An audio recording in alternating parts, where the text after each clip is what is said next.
चलिए आज हम लोग बायोलॉजी पढ़ेंगे, 10th क्लास का बायोलॉजी। और बायोलॉजी में मेन हेडिंग क्या है? मनुष्य में पोषण। बहुत मेहनत से डायग्राम बनाया गया है, लगभग 20-25 मिनट ले गया ये डायग्राम बनाने में, और टोटल समझाने के लिए डायग्राम बनाया गया है। मैं Raju sir, education group 7 to 10th online offline दोनों क्लास कराते हैं। अभी तो लॉकडाउन में ऑफलाइन बंद है, ऑनलाइन इसलिए क्लास कराया जा रहा है। और आप लोग शुरू से लास्ट तक वीडियो तक बने रहिएगा, स्किप नहीं कीजिएगा और अच्छा तरह से देखिएगा और धमाल मचा के पढ़िए मेरे साथ, राजू सर के साथ। मेरे साथ मतलब राजू सर के साथ। और रिजल्ट 100% लाइए, एग्जाम में 100% रिजल्ट लाइए, टोटल फुल गारंटी के साथ।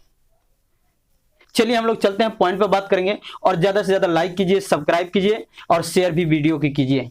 लाइन बाय लाइन पढ़ेंगे और समझाते चलेंगे। बुक का यहाँ पे बुक पढ़ा हुआ है, सहयोग से भी पढ़ेंगे। जैसे करा कि मनुष्य में पोषण, सबसे पहले देखा जाए यहाँ पे जीहा मतलब जिसको बोलते हैं जीभ, मुंह यानी मुख गुहा, ग्रासिका यानी ग्रासिका नली जिसको बोला जाता है। ये जो है अमाशय है, ये जो है भाग क्षुद्रांत जिसको कहते हैं छोटी आंत। यहाँ पे भी अंदर जो पड़ा हुआ है छोटी आंत है। यहाँ है बृहदांत्र या कोलॉन बोलते हैं, यानी बड़ी आंत जिसको बोला जाता है। यहाँ पे गुर्दा द्वार है, यानी गुर्दा का द्वार। परिशेषिका, और इसको बोलते हैं यहाँ पे जो चिन्ह लगाया गया है इसको बोलते हैं अग्न्याशय यानी अग्नाशय जिसको बोलते हैं। इसको बोलते हैं यकृत, इसको बोलते हैं पीत नली। और पीत का भंडार करता है कौन? पित्ताशय, जिसको पित्ताशय बोलते हैं। डायफ्राम मतलब जिसको हम लोग कहते हैं फेफड़ा भी बोलते हैं ना, वो डायफ्राम। चलिए अब इसके बारे में पहले हम लोग अच्छा तरह से नॉलेज करेंगे। कह रहा है पॉइंट में कि मनुष्य में पोषण और मनुष्य में भोजन का पाचन। मनुष्य में भोजन का पाचन कैसे होता है उसके बारे में सुना जाएगा। एक नंबर पॉइंट नंबर 1 है, पहले इसको कंसेप्ट लीजिए, उसके बाद आपको क्या तो नेक्स्ट में दिया जाएगा, आपको टोटल क्वेश्चन लिखकर उसका जवाब लिखा जाएगा। जैसे कह रहा कि मुख में पाचन, मुंह में पाचन कैसे होता है, थोड़ा लाइन बाय लाइन पढ़ते हैं। कह रहा है मुंह में पाचन, भोजन का अंतर्ग्रहण मुख गुहा में होता है। सबसे पहले हम लोग क्या करते हैं, भोजन को मुंह में डालते हैं। यहाँ ठोस भोजन को दांतों की सहायता से महीन टुकड़ों में बदला जाता है। और क्या करते हैं, जो दांत पड़ा हुआ अंदर मुंह के अंदर, इसके सहयोग से, दांत के सहयोग से, यानी जितना भी हम लोग भोज्य पदार्थ लेते हैं, चावल हो या कोई भी, तो उसको क्या करते हैं, काट काट कर कुचल कर फाड़ फाड़ को क्या महीन किया जाता है। इसी तरह इसी समय लार में पाया जाने वाला टाइलिन या लार एमाइलेज नामक एंजाइम भोजन के कार्बोहाइड्रेट को तोड़ता है और उसे मल्टोज में बदल देता है। अब देखिए क्या होता है, सबसे पहले मुंह में चावल लेते हैं, उसको दांतों के सहयोग से फाड़ा जाता है, फाड़ते हैं, उसको काटते हैं, महीन कर देते हैं। और क्या होता है इसके साथ, यानी मुंह में जो होता है कुछ समय के बाद, यानी इसी समय मतलब थोड़ा सा समय जब कुछ लेते हैं, तब उसके बाद लार में से क्या, लार में पाए जाने वाले टाइलिन नामक या एमाइलेज जिसको बोला जाता है, एमाइलेज नामक एंजाइम का स्राव हो जाता है। नहीं देखते हैं भोजन जब हम लोग थोड़ा समय के लिए कुचल देते हैं तो लगता है उसमें पूरा जितना भी है उतना लार क्या हो जाता है, मिक्स हो जाता है। अब देखा जाए उसके बाद क्या होता है, कार्बोहाइड्रेट में टूट जाता है। उसके बाद भोजन को आमाशय में पहुंचाया जाता है। अब देखो यहां से भोजन लिए, दांत के सहयोग से कूचे, इसके द्वारा ग्रह यानी जो जवान हम लोग कहते हैं जीभ के द्वारा क्या होगा, ठेगला गया भोजन को। सबसे पहले काटने के बाद लार मिला, मिक्स हुआ, उसके बाद क्या ठेगला गया जवान से, तो ये आ गया यहाँ पे ग्रासिका नली से होते हुए कहाँ आ गया, यहाँ पे आ गया, आमाशय में आ गया। कहाँ आ गया, आमाशय में आ गया। अब चलिए आमाशय में क्या होता है उसके बारे में सुना जाए। तो आमाशय में पाचन, आमाशय की आंतरिक भित्ति में पाई जाने वाली जठर ग्रंथियां, आमाशय में कौन सी ग्रंथियां पाई जाती हैं, जठर ग्रंथियां पाई जाती है। यानी पाई जाने वाली जठर ग्रंथियां जठर रसों का स्राव करती है, और जठर रसों का क्या करती है, स्राव करती है। और जठर रस में कौन कौन से, पेप्सिन, पेप्सिन नामक और रेनिन नामक प्रोटीन पाचन एंजाइम होते हैं। क्या होते हैं? इसमें जठर या ग्रंथि इसी में पाई जाती है। इसमें कौन से एंजाइम होते हैं? तो पेप्सिन और रेनिन। कौन से? दो, यानी पेप्सिन और रेनिन नामक प्रोटीन पाचक एंजाइम होते हैं, प्रोटीन का पाचन करते हैं।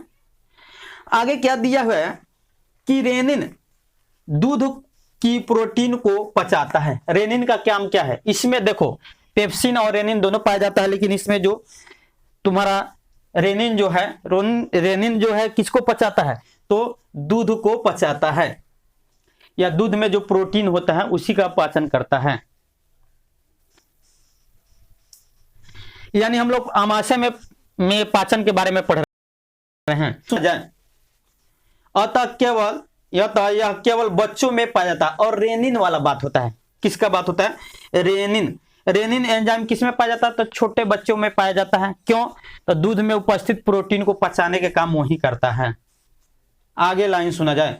पेप्सिन अघुलनशील प्रोटीन को घुलनशील पेप्टोन में बदलता है। पेप्सिन क्या है? अघुलनशील प्रोटीन को किस में बदल देता है? तो पेप्टोन में बदल देता है। आमाशय में भोजन का पाचन अम्लीय माध्यम होता है। क्वेश्चन पूछता है कि आमाशय में भोजन का पाचन किस माध्यम में होता है? तो याद रखना है अम्लीय माध्यम में होता है।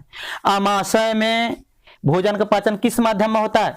अम्लीय माध्यम में होता है। और आगे लाइन दिया हुआ है कि यहां आमाशय की आंतरिक भित्ति में हाइड्रोक्लोरिक अम्ल बनता है जो जीवाणु नाशक होता है। और इसी में आमाशय में ही HCl जिसको बोलते हैं, HCl मतलब हाइड्रोक्लोरिक अम्ल, जो जितना भी भोजन करते हैं जो शरीर में जाता है उसमें जीवाणु जो जाते हैं उसको मारता है और शरीर में हानि नहीं पहुंचाता है। अब नेक्स्ट में चलते हैं। पॉइंट नंबर 3, पकाशय में पाचन। अब क्या होता है कि अमाशय के बाद भोजन कहां पहुंच जाता है? अमाशय के बाद कहां? पकाशय में भोजन पहुंच जाता है। तो थोड़ा सुना जाए पकाशय के बारे में।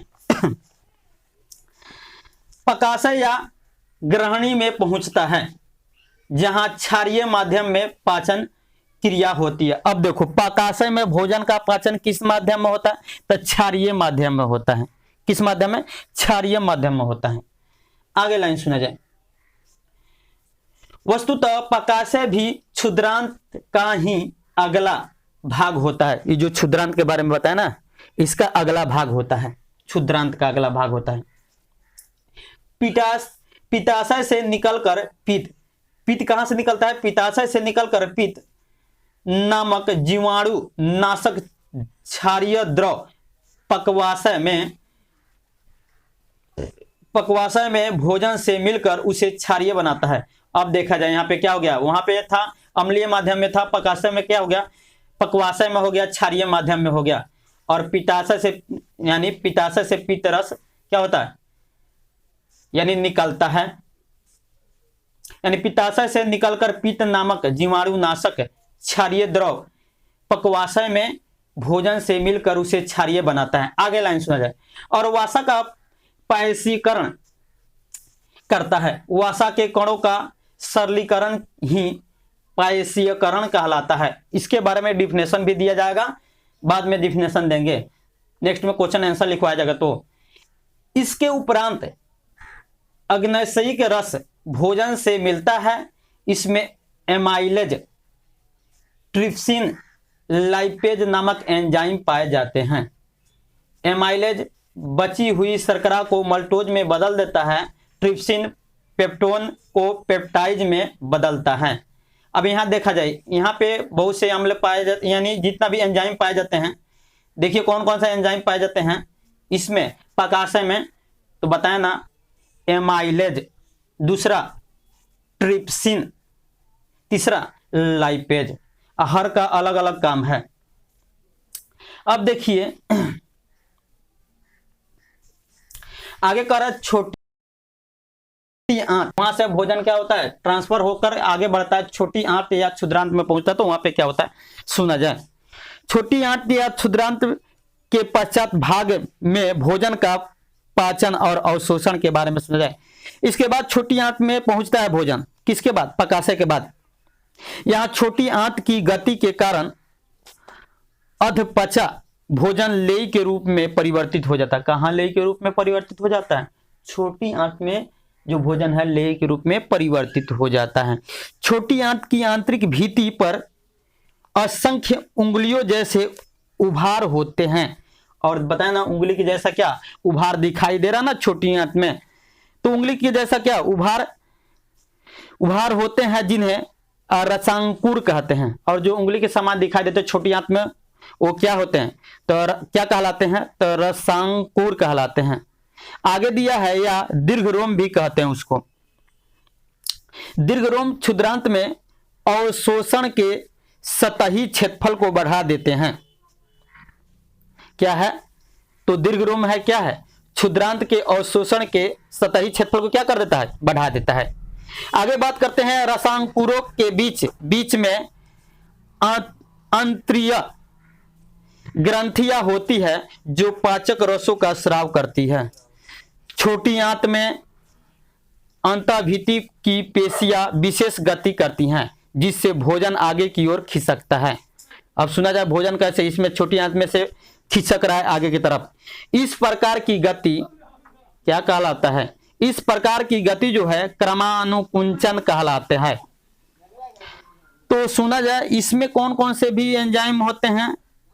तो सुना जाए, आंतरिक ग्रंथियों से निकलने वाले एंजाइम तथा उनके कार्य निम्नलिखित है। क्या क्या? तो सुना जाए, एक नंबर पॉइंट में है इरेप्सिन या पेप्टाइडेज।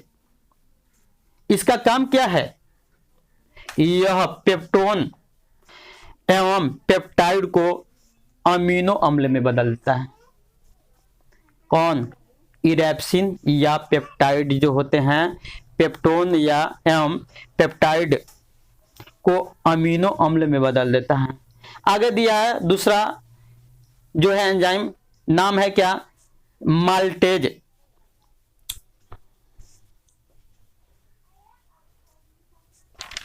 तो बात करते हैं माल्टेज का। यह माल्टोज को ग्लूकोज में बदल देता है। माल्टेज का काम क्या है? माल्टोज को ग्लूकोज में बदल देता है। सुक्रेज के बारे में बात करते हैं। यह सुक्रोज को ग्लूकोज एवं फ्रुक्टोज में बदल देता है, सुक्रेज का काम है। और लैक्टेज का काम क्या है? ये लैक्टेज को ग्लूकोज एवं ग्लाइकोटोज में बदल देता है। सबका अलग अलग काम है, अलग अलग बात बताएं। पहले इसको कंसेप्ट लेना है, सुनना है, नेक्स्ट में क्वेश्चन आंसर लिखाएगा।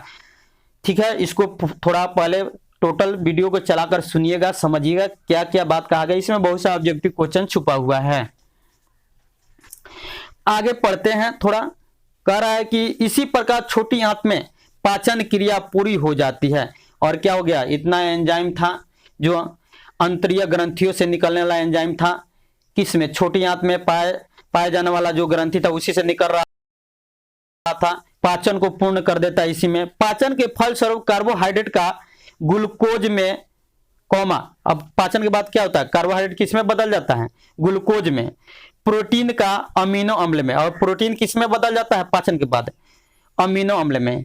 और वसा का वसीय अम्लों और ग्लिसरॉल में पाचन हो जाता है। अब देखिए लास्ट में ये रूप बदल देता है। भोजन में उपस्थित विटामिन एवं खनिज सीधे अवशोषण के योग्य हो जाते हैं। भोजन में उपस्थित रुक्षांश या पाचन मनुष्य के पाचन तंत्र में नहीं होता है। और क्या है? पाचन जो है मनुष्य के पाचन तंत्र में नहीं होता है। भोजन में उपस्थित रुक्षांश का पाचन मनुष्य के पाचन तंत्र में नहीं होता है। आगे लाइन सुना जाए।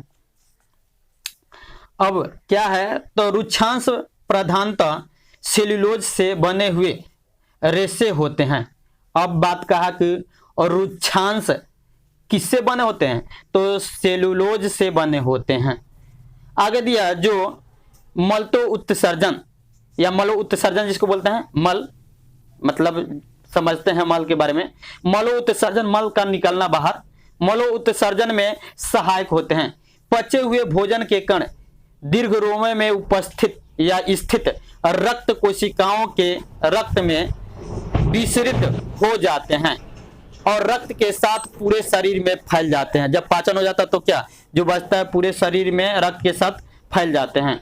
वसीय अम्लों एवं ग्लिसरॉल का अवशोषण लिम्फ वाहिनी में होता है। अब क्वेश्चन पूछता है कि वसीय अम्लों या ग्लिसरॉल का अवशोषण कहाँ होता है, तो याद रखना है लिम्फ वाहिनी। ऑब्जेक्टिव क्वेश्चन पूछता है जो प्रत्येक दीर्घ रोम में पाई जाती है। आगे बात करता है, पांचवा पॉइंट है, छोटी आंत पढ़ लिया, बड़ी आंत में चलते हैं।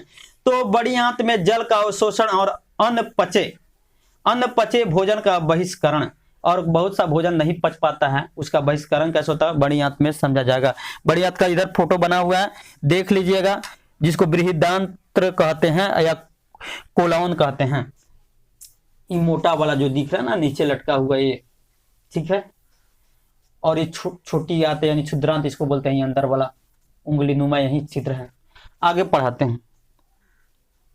बड़ी आंत में केवल अतिरिक्त जल का अवशोषण होता है। बड़ी आंत में किसका अवशोषण होता है, अतिरिक्त जल का अवशोषण होता है, जिसके बाद अन्न पचा भोजन मल के रूप में त्याग दिया जाता है। इस क्रिया को बहिष्करण कहते हैं।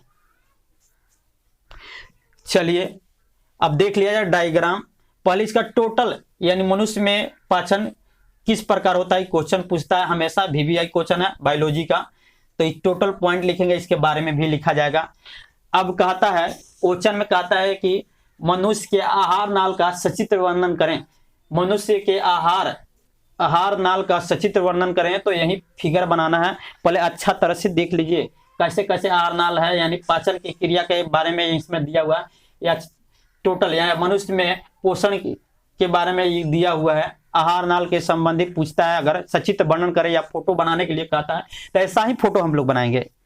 और चलिए धमाल कर दीजिए इस वीडियो को लेकर, ज्यादा वायरल कीजिए।